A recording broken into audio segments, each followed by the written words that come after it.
इस विश्लेषण में स्वागत है। चलिए बिना देरी किए भारतीय राज व्यवस्था के मूलभूत सिद्धांतों को डिकोड करते हैं। आज हम तैयारी की सटीक रणनीति, सर्वोच्च कानून, संविधानवाद, सीमित सरकार और संविधान के स्रोतों पर चर्चा करेंगे। रणनीतिक तैयारी एकदम मस्ट है। सिर्फ सबसे सॉलिड और प्रभावी संसाधनों पर ही फोकस करना है ताकि समय बचे। सीक्रेट क्या है? अपने स्रोतों को सीमित रखना।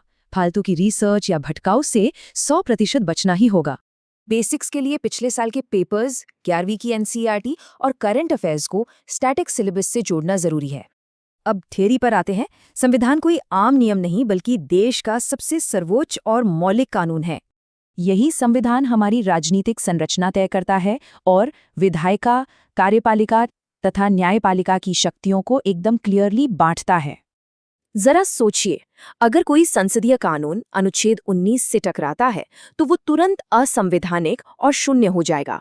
ये कोई जड़ दस्तावेज नहीं है बल्कि समाज के साथ लगातार विकसित होने वाला एक जीवित सिस्टम है।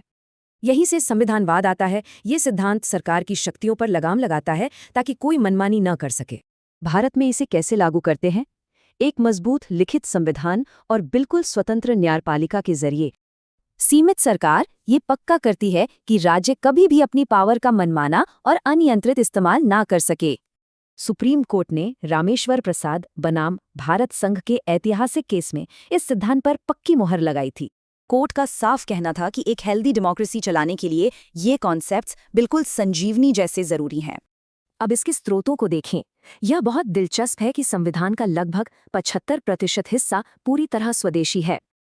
बिल्कुल, ये प्रावधान भारत सरकार अधिनियम 1935 और पंचायती राज जैसे हमारी पुरानी ऐतिहासिक प्रणालियों से ही लिए गए हैं।